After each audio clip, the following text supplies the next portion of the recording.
ज़िंदगी में बहुत सारी अनएक्सपेक्टेड सिचुएशंस और क्राइसिस आते रहते हैं, जिसकी वजह से हम सब लोगों की ख्वाहिश होती है कि हमारी कुछ ना कुछ सेविंग्स हों जो बुरे वक्त में हमारे काम आए। अब सवाल ये पैदा होता है कि सेविंग्स करनी किस तरह से। इसके ऊपर सैकड़ों और हज़ारों किताबें लिखी गई हैं, बहुत से लोगों ने बहुत सारी बातें की, लेकिन पहले ये समझना ज़रूरी है कि सेविंग्स का माइंडसेट क्या है। बहुत सारे लोगों को ये लगता है कि अगर वो ज़्यादा बचत करना शुरू कर देंगे या फिर बुखील हो जाएंगे या अपने खर्चे कम कर देंगे तो उससे उनकी सेविंग्स होनी शुरू हो जाएगी। ऐसा नहीं है। हम में से बहुत सारे लोग अक्सर जब वजन घटाने की कोशिश करते हैं तो डाइट प्लान्स फॉलो करते हैं। डाइट प्लान्स में बहुत सारे लोग फाके करना शुरू कर देते हैं। अगर आप किसी भी प्रोफेशनल से पूछेंगे तो आपको बताएगा कि इफेक्टिव डाइट प्लान का मतलब फाके नहीं होता, बल्कि माइंडफुल ईटिंग होती है। इसी तरह से इफेक्टिव सेविंग्स प्लान में भी माइंडफुल स्पेंडिंग करना ज़रूरी है। हमें ये देखना है कि हमने कहाँ पे कैसे खर्च करना है, बजाय इसके कि हम पैसे दबा के बैठ जाएं कि मैंने कहीं पे खर्च नहीं करना। इस वीडियो में मैं आपसे 5 सिंपल ट्रिक्स शेयर करूँगा जिनको फॉलो करके आप इफेक्टिवली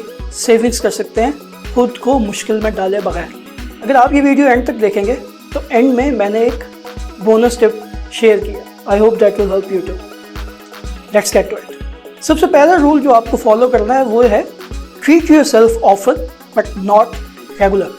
अगर आपको लगता है कि सेविंग्स करने के लिए ज़रूरी है कि आप बाहर खाना बंद कर दें, इवेंट्स को सेलिब्रेट करना बंद कर दें, या कोई भी इस तरह की लग्जरी जो आप अपने लिए चाह रहे हो उसको रोकना पड़ेगा तब ही सेविंग्स होगी, तो आप गलत हैं। ये रूल हमें बताता है कि अपने ऊपर या अपनी ख्वाहिशात के ऊपर हमने अक्सर खर्च करते रहना है। बस ये कोशिश करनी है कि हम रोज़ ये ना करें। फॉर एग्ज़ाम्पल, महीने में एक अच्छा सा फैमिली डिनर प्लान हो सकता है। बर्थडेज और एनिवर्सरीज को अपने बजट में रहते हुए आप प्लान कर सकते हो और उस पर कुछ एक्स्ट्रा खर्च भी कर सकते हो। अगर आप कभी कभी अपने आप को ट्रीट देते रहोगे तो उससे आपकी मोटिवेशन जिंदा रहेगी सेविंग्स करते रहने की। अदरवाइज अगर आप अपने आप को इस टॉर्चर में डालोगे कि मैंने यहाँ पे भी खर्च नहीं करना, ये भी नहीं करना, ये भी नहीं करना, ये भी नहीं होने देना, तो उससे आप आहिस्ता आहिस्ता अपने ही प्लान को रिजेंट करना शुरू कर दोगे, क्योंकि वो बहुत मुश्किल होता जाएगा। दूसरा रूल जो फॉलो करने की ज़रूरत है वो है make a list and stick to it. चीज़ों की लिस्ट बनाना मुश्किल है और उस पर अमल करना शायद उससे भी ज़्यादा मुश्किल है, लेकिन ये इतना ही ज़रूरी है। अगर हम एक स्पेसिफिक लिस्ट बना लेंगे कि ये चीज़ें मैंने करनी है और ये चीज़ें मैंने नहीं करनी, तो वो लिखी हुई लिस्ट आपको याद करवाती रहेगी कि आपका प्लान क्या था। अगर आपने एक दफ़ा एक लिस्ट बना ली है कि इन चीज़ों से मैंने बचना है, ये ट्रैप्स हैं जिनमें मैं फंस जाता हूँ, या ये वो ट्रैप्स हैं जिन पर मैं खर्च कर बैठता हूँ या खर्च कर बैठती हूँ, तो उनको आप लिख के रखोगे तो जब आप वो करने लगोगे तो आपकी लिस्ट आपको रोकेगी कि ये नहीं करना था। और दूसरा फ़ायदा ये भी है कि लिस्ट आपको कंट्रोल में रखती है अपने बजट के। आपको पता होता है कि मैंने कब किस चीज़ पे कितना खर्च करना है। जब आप साथ के साथ अपनी एक्टिविटीज़ को मॉनिटर कर रहे होते हो तो आपके लिए सेविंग्स करना आसान हो जाता है। सिचुएशंस कम एम्बिगुअस होती हैं, चीज़ें क्लियर होती हैं कि आपने क्या करना है और कैसे करना है। So all you need is make a list and stick to it. ये जो अगला रूल मैं आपसे शेयर करने लगा हूँ, ये आजकल के डिजिटल वर्ल्ड में बहुत इंपॉर्टेंट है। रूल है keep track of times when you buy. हम में से बहुत सारे लोग डिस्ट्रैक्ट रहते हैं जब हम सेल्स देखते हैं, फ्लैश सेल्स आई हुई हैं, इतने की चीज़ है, इतने की मिल रही है। ये इस तरह के ट्रैप्स हैं जो हमसे तब खर्चा करवा देते हैं जब हम खर्चा शायद अफोर्ड नहीं कर सकते। इसलिए ये ज़रूरी है कि आप ट्रैक रखें कि आपने कब क्या चीज़ बाय करनी है। अगर आपने प्लान किया हुआ है कि मैंने इस महीने में 2 शर्ट्स बाय करनी थी और 2 शर्ट्स आप बाय कर चुके हो, तो इट डजेंट मैटर कि सेल कितनी अच्छी है, आपने 3 शर्ट्स और बाय नहीं करनी।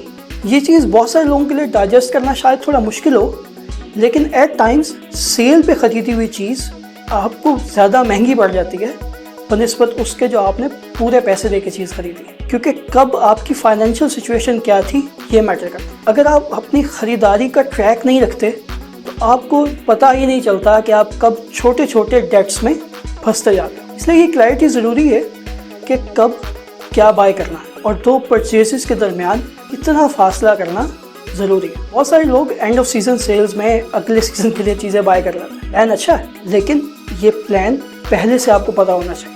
ये नहीं कि आपने सीज़न में भी हर महीने परचेजेस किए हैं और एंड ऑफ सीज़न सेल पे भी आपने बहुत सारी परचेजेस कर ली। Choose a side and stick with it. अगला रूल जो मैं आपसे शेयर करना लगा हूँ, ये आप में से बहुत सारे लोगों को शायद लगे कि ये क्या बात है, लेकिन ये बहुत इफेक्टिव है। चौथा रूल है मेक सेविंग मनी फन। जब भी किसी चीज़ को आप अपने लिए इंटरेस्टिंग बना लेते हो तो वो काम करना आपके लिए आसान हो जाता है। अगर आप सेविंग्स करने को अपने लिए इंटरेस्टिंग और फन बनाओगे तो आप इफ़ेक्टिवली सेविंग्स कर सकोगे। फॉर एग्जांपल अगर आपने ट्रिप लेना है और आप बजट पे हो तो आप ग्रुप के साथ ट्रिप लो, और वो ग्रुप ऐसा हो जो आपके लेवल का हो, आपके फाइनेंशियल स्टैंडर्ड्स को मीट करता हो। इसमें बहुत सारी चीज़ों में वैसे ही कॉस्ट कटिंग हो जाएगी और आप एक ट्रिप भी प्लान कर लोगे। इसके अलावा एक फ़न तरीका हो सकता है कि आप अपने आप को चैलेंजेस दो। बहुत सारी फिटनेस ऐप्स हमें चैलेंज देती हैं कि आपने इतने स्टेप्स इतने दिन में करने हैं पूरे, इतना भागना है, इतनी साइकिलिंग करनी है, इतना खाना है, इतना वेट लूज़ करना है। इस तरह के चैलेंजेस हमें मोटिवेट करते हैं उन गोल्स को अचीव करना। एक और फन वे हो सकता है कि आप कमेटी डाल लो अपने दोस्तों के साथ मिलकर। उसमें ये होगा जब बहुत सारे लोग उस कमेटी में होंगे आपके साथ तो आपको एक काइंड ऑफ ग्रुप मोटिवेशन मिलेगी।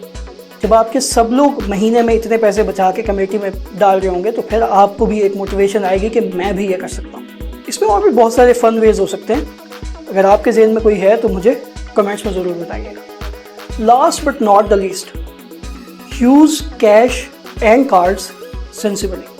हम में से बहुत सारे लोगों के पास क्रेडिट कार्ड्स होते हैं और डेबिट कार्ड तो होता ही है मैक्सिमम लोगों के पास, लेकिन ये समझना ज़रूरी है कि कब हमने कैश में पेमेंट्स करनी है और कब हमने कार्ड्स यूज़ करने हैं। हमने कोशिश ये करनी है कि हमारे जो मैक्सिमम एक्सपेंसेस हैं वो हम कैश में करें, क्योंकि जब हम कैश में पेमेंट्स करते हैं तो हम साइकोलॉजिकली उसको इवैल्यूएट करना शुरू कर देते हैं कि क्या वो चीज़ वाकई वर्थ इट है या नहीं। तो कोशिश करें मैक्सिमम पेमेंट्स कैश में करें और कार्ड यूज़ करते हुए इस चीज़ का ख्याल करें कि आप कहीं डेट्स में तो नहीं जा रहे हैं, क्योंकि आपके कार्ड्स आपको अनएक्सपेक्टेड सिचुएशंस में भी थोड़ी सी सपोर्ट प्रोवाइड कर सकते हैं। इसलिए कोशिश करें कि कार्ड्स को उनकी लिमिट्स में यूज़ करें। अच्छा, नाउ दैट आप लोग एंड पे आ गए हो तो as promised extra bonus tip ये है कि घर में एक पिगी बैंक, जिसको आम जुबान में गोलक कहते हैं, एक वो रखना। जब भी घर में किसी के पास सिक्के हों तो वो उस गोलक में डालता है। अगर ये पिगी बैंक वाला सिलसिला मुसलसल चलता जाता है तो साल में एक दो छोटे मोटे एक्सपेंस ऐसे ही निकल जाएंगे और आपकी ज़िंदगी पे फ़र्क भी नहीं पड़ेगा ये सेविंग्स करते हुए। तो ये थी कुछ सिंपल टिप्स और ट्रिक्स जो यूज़ करके आप इफ़ेक्टिवली सेविंग्स को प्लान कर सकते हो। अगर आपके पास कुछ और टिप्स हैं या ट्रिक्स हैं आपके ज़हन में जो आपने ट्राई की हो तो कमेंट्स में ज़रूर बताइएगा। नेक्स्ट वीडियो में मिलते हैं। अल्लाह हाफ़िज़।